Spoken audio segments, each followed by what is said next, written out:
এজন হাউদৰ বৰজনী ঘৈণীয়েকৰ ১১-১২ বছৰীয়া জীয়ৰী তেজীমলা মাহীমাকৰ তত্বাৱধানত ডাঙৰ দীঘল হয়। ঘৰখনত একেজনী ছোৱালী তেজীমলা বাপেকৰ বৰ চেনেহৰ আছিল। কিন্তু মাহীমাক হলে তেজীমলাক সমুদি দেখিব নোৱাৰিছিল। কেৱল গিৰিয়েকৰ ভয়তহে তাই তেজীমলাক প্ৰতিপাল কৰি ডাঙৰ দীঘল কৰিবলগীয়াত পৰিছিল। চাওঁতে চাওঁতে তেজীমলা গাভৰু হ'ল। তেজীমলাৰ বাপেকে এবাৰ মাহীমাকৰ হাতত তেজীমলাক গতাই ৬-৭ মাহলৈ বিদেশলৈ বেহা বেপাৰৰ কামত যায়।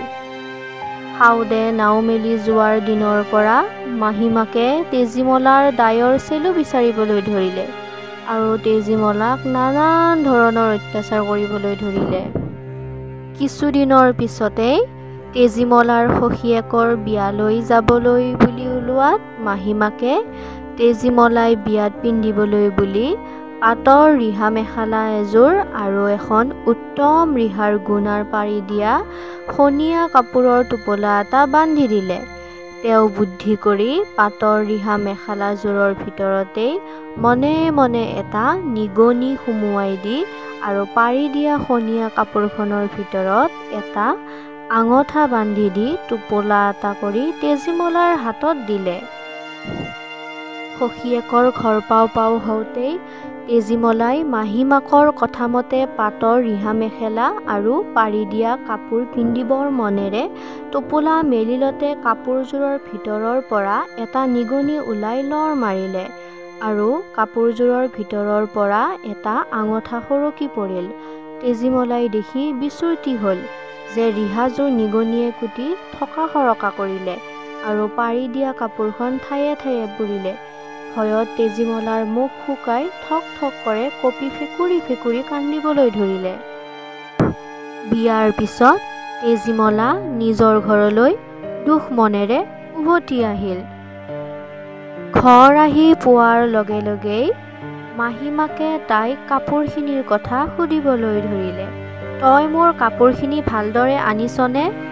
তেজীমলাই টোপোলাটো উলিয়াই দিয়াত তাৰ পৰা নিগনি এটা ওলাই লৰ মাৰিলে। তাকে দেখি মাহীমাকৰ ভীষণ খং উঠিল। তেজীমলাক গালি খপনি পাৰি মাৰি অত্যাচাৰ কৰিলে।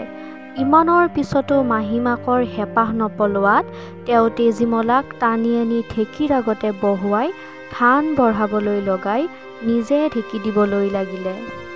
মাহীয়েকে ঢেঁকী দি থাকোঁতে এবাৰ হঠাৎ চাপ মাৰি ঢেঁকীটো পেলাই দি তেজীমলাৰ সোঁহাতখন খুন্দি পেলাই সোঁহাতখন খুন্দিলত তেজীমলাই যন্ত্ৰণাত চিঞৰি কান্দিবলৈ ধৰে আৰু তেজীমলাক বাওঁ হাতেৰে কুবলীত ধান বঢ়াই দিবলৈ হুকুম দিয়ে আৰু এবাৰত তেওঁ তেজীমলাক বাওঁ হাতখনো খুন্দে। এইদৰে তেওঁ তেজীমলাৰ ভৰি দুখন আৰু মূৰটো খুন্দি তেজীমলাক মাৰি হাউদনীয়ে কোনেও নেদেখাকৈ ঢেঁকীশাল পানী পোতাতে গাঁত এটা খান্দি পুতি থয়। পুতি থোৱা ঠাইডোখৰত এডাল লহপহীয়া লাও গছ হয়। এদিন এজনী মগনীয়াই লাও গছ দেখি হাউদনীক লাও সুধিবলৈ আহিলে। হাউদনীয়ে ক'লে যে মই হলে লাও গছ দেখা নাই, তই যদি দেখিছ তাৰ পৰা লৈ যাগৈ যা। তেনেদৰে কোৱাৰ বাবে মগনীয়াজনীয়ে লাও গছৰ ওচৰলৈ গৈ লাও ছিঙিবলৈ লওঁতে লাও জোপাই মাত লগাবলৈ ধৰিলে। হাতনে মেলিবি লাওনি ছিঙিবি কৰে মগনীয়া পাট কাপোৰৰ লগতে মাহীয়াই খুন্দিলে তেজী মলাহে মই। লাও জোপাই তেনেকৈ মাত লগোৱা বাবে মগনীয়াজনীয়ে ভয় খাই হাউদনীক ক'বলৈ গ'ল, আই অ' আই, লাও মোক নালাগে অ', লাওজোপা কিবা ফুটনি গছ, লাও ছিঙিবলৈ লওঁতেই লাওজোপাই ইনাই বিনাই কান্দিবলৈ ধৰিলে। নালাগে মোক লাও, নালাগে। মগনীয়াজনীয়ে তেনেকৈ কোৱাত সাউদনীয়ে সকলো কথা বুজি পালে আৰু লাওজোপাৰ ওচৰলৈ গৈ লাওজোপা কাটি পেলাই দিলে। লাওজোপা পেলাই দিয়া ঠাইতেই এডাল লহপহীয়া জৰা টেঙাৰ গছ হ'ল। এদিন এজন গৰখীয়াই জৰা টেঙা জোপা দেখি তাৰ খাবলৈ বৰকে মন গ'ল। সেইবাবে সি সাউদনীৰ ওচৰলৈ গ'ল আৰু জৰা টেঙা সুধিলে, আই, আই, আপোনাৰ বাৰীৰ পিছফালে এডাল জৰা টেঙা আছে, দিবা নেকি দুটামান খাবলৈ? বৰ গৰম পৰিছে। তেনেদৰে সোধাৰ বাবে সাউদনীয়ে উত্তৰত ক'লে, জৰা টেঙা? কতা জৰা টেঙা? মইতো দেখা নাই। তই দেখিছ যদি ছিঙি আনগৈ যা। গৰখীয়াজনে জৰা টেঙা ছিঙিবলৈ যোৱাৰ লগে লগেই জৰা টেঙা জোপে মাত লগাবলৈ ধৰিলে, হাতনে মেলিবি জৰানি ছিঙিবি, কৰে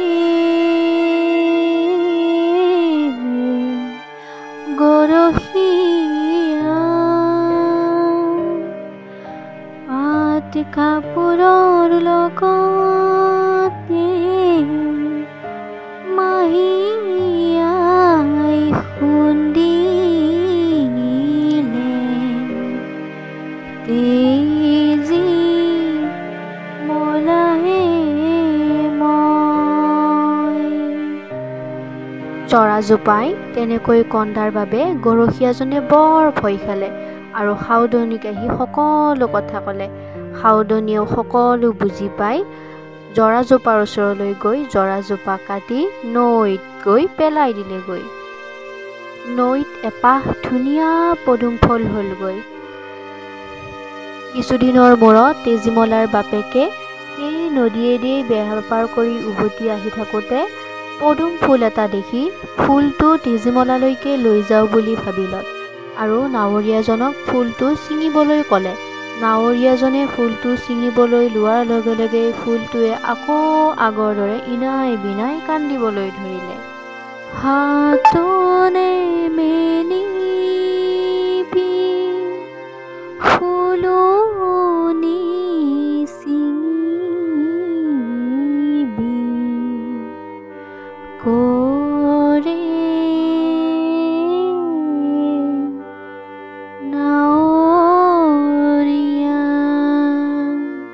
নাৱৰীয়াজনে বৰ ভয় খালে আৰু সদাগৰক ক'লে।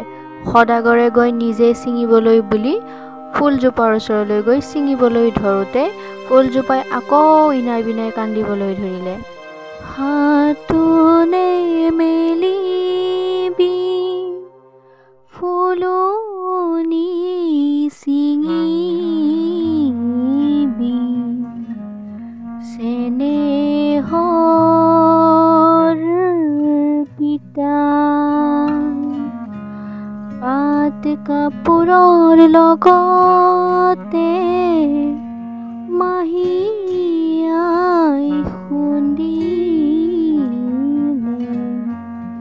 তেজি মলাহে মই। এইবাৰ বাপেকে সকলো বুজি পালে যে পদুম ফুলটো তেওঁৰেই জীয়ৰী। তেওঁ দুইখন হাততে, এখন হাতত তামোল চোবা ল'লে আৰু আনখন হাতত এটা লাড়ু ল'লে আৰু ফুলটো ক'লে যে তই যদি সঁচাকৈ মোৰ তেজীমলা হয় তেন্তে তই আহি মোৰ এই চোবাটো খাবি, আৰু যদি নহয় আন কোনোবাহে হয় তেন্তে এই লাড়ুটো খাবি। এই বুলি কোৱাৰ লগে লগেই পদুম ফুলটো তৎক্ষণাত শালিকি হৈ আহি চোবাটো খালে আৰু তেজীমলাৰ বাপেকে সকলো বুজি পাই তেজীমলাক ঘৰলৈ লৈ আহিল। ঘৰলৈ আহি সদাগৰে তেজীমলাৰ মাহীমায়েকক তেজীমলাৰ কথা সুধিলে যে তেজীমলা কলৈ গ'ল, তেজীমলাক যে দেখা নাই। তেতিয়া মাহীমাকে উত্তৰ দিলে, তেজীমলা ভালেমান দিন হ'ল, তেজীমলা মোমায়েকৰ ঘৰলৈ গৈছে, অহাই নাই। তেজীমলাৰ মাহীমাকে কিন্তু তেজীমলাৰ সঁচা কথাটো নক'লে। সদাগৰে অলপ টানকৈ সোধাত মাহীমাকে ভয়তে পাছত ক'বলৈ ধৰিলে যে তেজীমলাক ময়েই ঢেঁকীত খুন্দি মাৰিলোঁ বুলি। তেতিয়া সদাগৰে নিজৰ গাত থকা গামোচাখন লৈ শালিকীটোৰ ওপৰত দি ক'লে যে তই যদি সঁচাকৈ মানুহ হয় তেন্তে এই গামোচাখন গাত লৈ মানুহ হ। এই বুলি কোৱাৰ লগে লগেই শালিকীজনী তেজীমলা হ'লগৈ। আৰু লগে লগেই তেতিয়াই সদাগৰে তেজীমলাৰ মাহীমায়েকক ঘৰৰ পৰা উলিয়াই দিলে। যোৱা, তুমি এতিয়াই মোৰ ঘৰৰ পৰা যোৱা, আজিৰ পৰা তোমাৰ স্থান মোৰ ঘৰত নাই। এতিয়াৰ পৰাই সদাগৰ আৰু তেজীমলাই সুখেৰে জীৱন যাপন পাৰ কৰিলে।